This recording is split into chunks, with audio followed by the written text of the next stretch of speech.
네, 이 집인가 봐요. 네, 오늘 방문할 집인가 봐요. 안녕하세요. 가정방문 왔습니다. 범죄심리학자 숙명여대 박지선 교수, 경기북부경찰청 학대예방경찰관 심현규 경위. 안 보이시나요? 아이들의 행동에 줌인 해주세요. 아동학대 없는 세상을 향해 두 사람의 가정방문이 시작된다. 여기 두 아이가 있습니다. 엄마의 가출 후 친아빠의 폭행과 학대를 당했던 7살 민지.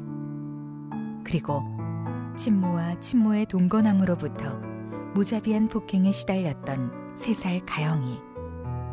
그러나 두 아이의 운명은 달랐습니다.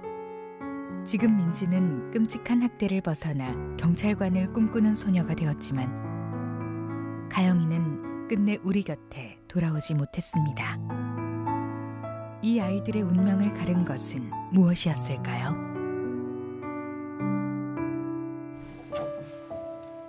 아, 여기가 아이들 방인가 봐요. 예, 그런 것 같습니다. 저희가 가정방문이라는 컨셉으로 지금 가정 공간 안에 들어와 있는데요. 예. 겉으로 보기에는 너무나도 편안하고 안락해 보이는 공간인데 학대받는 아이에게는 매일매일 너무나 고통의 현장이었을 것 같습니다. 네, 이렇게 평범해 보이는 안방이지만 사실 이런 현장도 아동 학대가 발생할 수 있다는 거잖아요. 사실 아동학대의 80%는 가정 내에서 발생하고요. 가해자의 또 80%는 양육 당사자인 부모입니다. 우리가 이렇게 문을 열고 관심의 손길을 내밀어 주기 전까지 아동은 철저히 고립되어 얼마나 힘들었을지 상상할 수 없겠습니다.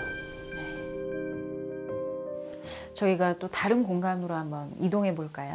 예, 알겠습니다.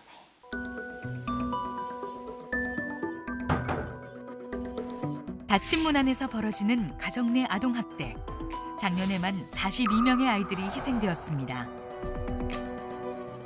최근 전 국민을 공분케 하는 아동학대 사건이 끊임없이 발생하고 있잖아요. 그 천안의 9살 남자아이가 계모의 학대로 여행용 가방 안에서 숨진 사건을 비롯해서 올해 3월에는 8살 아이가 친모와 동거남에 의해 무자비하게 폭행당해서 희생된 사건 등 믿기 힘든 뉴스들을 계속 접하고 있습니다. 도대체 아동학대 실태가 어느 정도인가요? 예, 작년 한 해에만도 3만 45건의 아동학대가 발생했습니다. 하루 80명이 넘는 아동이 아동학대를 당하고 있는 것인데요. 아동학대로 인한 사망자는 작년 한 해에만도 42명에 달하였습니다. 매달 4명 가까운 아이들이 채꽃을 피우지도 못한 채 죽어가고 있는 것이죠. 네. 끊임없이 반복되는 아동학대 사건. 그 이면에 숨은 키워드. 훈육을 위한 체벌이었다. 도대체 왜 이런 끔찍한 아동학대가 계속 벌어지는지를 보면 공통의 키워드가 있습니다. 바로 체벌을 훈육이라고 동일시하는 잘못된 인식 때문인데요.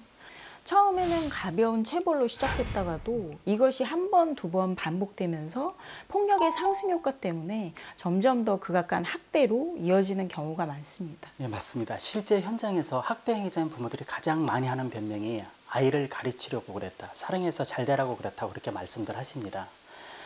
그렇다고 해서 그런 것이 학대가 아닌 것은 아니지 않습니까? 그렇게 잔혹한 행위가 어떻게 훈육이 될 수 있겠나 싶습니다. 훈육이라는 이름의 체벌. 징계권 폐지로 막는다. 네, 사실 우리 민법에는 징계권이라는 조항이 있습니다. 친권자는 자녀에게 필요한 징계를 할 수 있다는 것인데요. 이게 마치 체벌을 허용하는 체벌권처럼 인식된다는 지적이 있어 왔습니다. 그래서 최근 법무부는 징계권을 삭제하고요. 부모의 자녀 체벌을 법률로 금지하는 방안을 추진하고 있습니다. 상당히 의미 있는 변화라고 생각합니다. 사실 세계 59개국에서 체벌금지법을 시행 중인데요. 특히 스웨덴은 체벌금지법안 통과 후에 체벌이 5% 수준으로 감소했다고 합니다. 체벌은 더 이상 사랑의 매로 포장될 수 없고요.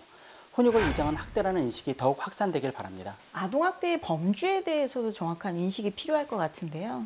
단지 신체적으로 때리는 것만이 학대냐? 아니거든요.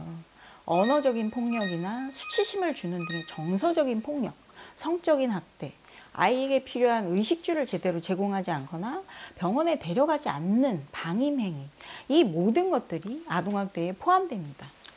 더불어 우리 사회에는 여전히 가정 내 체벌에 대해서 관대한 인식이 존재합니다. 하지만 아이는 훈육과 통제의 대상이 아니라 권리의 주체이자 양육과 사랑의 대상이기 때문에 이런 인식의 전환이 이루어져야 하지 않을까 생각합니다. 재학대로 이어지는 악순환의 고리. 그 이면의 숨은 키워드는 부모님과 살고 싶어요. 반성하고 있습니다.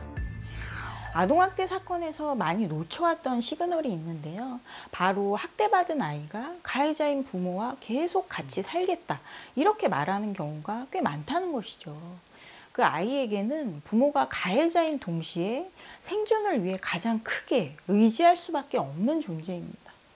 그래서 학대를 받았어도 부모와 떨어져 살겠다 이렇게 말을 하기가 쉽지 않습니다.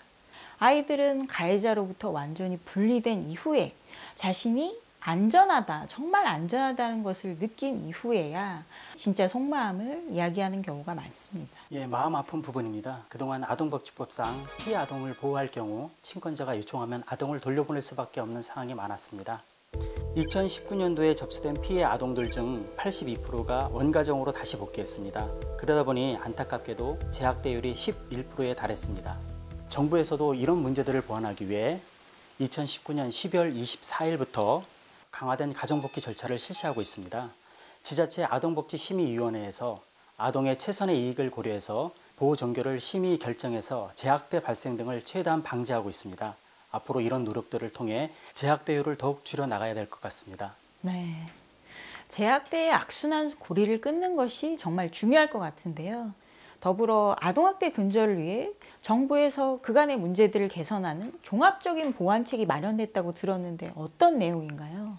올해 10월부터 민간 중심의 아동보호 체계를 전면 개편해서 현장에서 조사나 상담을 주로 민간 아동보호 전문기관이 수행했기 때문에 조사나 학대 행위자 분리 조치를 수행하기에는 한계가 있었습니다. 이를 보완하여 2021년까지 전국 지자체에 아동학대 전담 공무원을 배치하여 조사 관원과 전문성을 강화할 예정입니다. 이번 개정을 통해 지자체가 아동보호의 컨트롤 타워 역할을 하게 되기 때문에 그간의 문제점들이 많이 보완되리라 기대합니다. 아동학대를 예방하는 첫걸음. 저 아이도 혹시 당신의 의심과 신고가 한 아이의 생사를 가를 수 있습니다. 저희가 가정 방문이라는 컨셉으로 가상의 가정공간 안에 들어와 있는데요. 이건 사건이 벌어진 후가 아니라 미리 사전에 각 가정들을 살펴보고 피해를 조기 발견해서 아동학대를 예방하자는 의미입니다. 하지만 아동학대의 특수성 때문에 여전히 신고를 주저하는 경우도 많은 것 같습니다. 실제 한 설문조사를 보면 아동학대 의심 상황에서 신고를 꺼리는 이유가 남의 가정사에 참견하는 것 같아서 혹은 내가 오해하는 것일까 봐 이런 이유가 많다고 합니다. 이제는 보다 더 적극적으로 바뀌어야 하지 않을까 싶습니다. 예, 그렇습니다. 아동학대에 대한 국가의 개입은 신고에서 시작이 됩니다. 신고가 되어야만 발견될 수 있고 지원과 처벌이 이루어질 수 있기 때문에 신고야말로 아동학대 예방의 첫 시작입니다. 또한 법에 의해서 신고자는 신분을 보호받을 수 있기 때문에 꼭 행동해 주셨으면 좋겠습니다. 그럼 구체적으로 아동학대 신고는 어떻게 할 수 있으며 또 어떤 상황에서 신고를 해야 하는지 좀 알려주시죠. 예, 아동학대 신고 방법은 정말 간단합니다. 수화기를 들고 112에 전화하여 의심사항에 대해서 말씀하시면 되는데요. 아이지킨콜 앱을 통해서도 문자 신고가 가능하기 때문에 부담을 덜고 신고해 주시기 바랍니다. 앱의 체크리스트를 통해 아동학대 징후를 점검하고 학대에 해당하는 의심 사례를 발견할 경우 앱을 통해 바로 신고가 가능합니다. 아동학대가 의심되는 경우들로는 첫째, 뚜렷한 이유 없이 지각이나 결석이 잦은 경우, 둘째, 위생 상태가 불결하고 계절에 맞지 않는 옷을 입고 다니는 경우, 셋째, 부모를 지나치게 무서워하는 경우, 네 번째, 계속 들리는 주변의 울음소리, 비명소리, 다섯째, 다치기 어려운 부위의 상처들, 여섯째, 필요한 의료적 조치를 하지 않는 경우, 일곱째, 나이에 맞지 않는 성적 행동, 여덟째, 아동이 실수에 대한 과민 반응을 보일 때, 편의점 근무자 신고 방법으로는 경찰청과 편의점이 협업하여 편의점 근무자들은 학대 아동으로 의심되면 포스를 통해 원터치 시스템으로 경찰에 바로 신고가 가능합니다. 우리의 미래인 아이들 한 명 한 명 모두는 인격체로서 존중받고 평등한 삶을 누릴 권리가 있습니다. 단 한 대의 매도, 체벌도 용인하지 않는 사회가 되어야 하고요. 우리 모두가 감시자이자 든든한 울타리가 되어야 할 것입니다. 예, 맞습니다. 아동학대 예방은 아이들의 입장에서 먼저 바라보는 우리의 관심과 노력이라고 생각합니다. 모두의 관심이 사라질 때에도 아동학대는 어디에선가 발생하고 있습니다.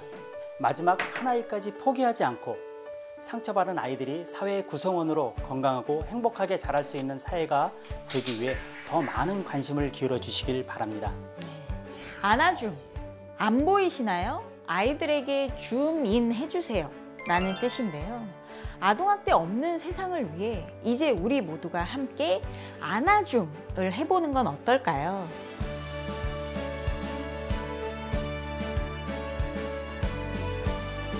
여러분의 무관심도 학대입니다. 우리의 관심이 한 생명을 살립니다.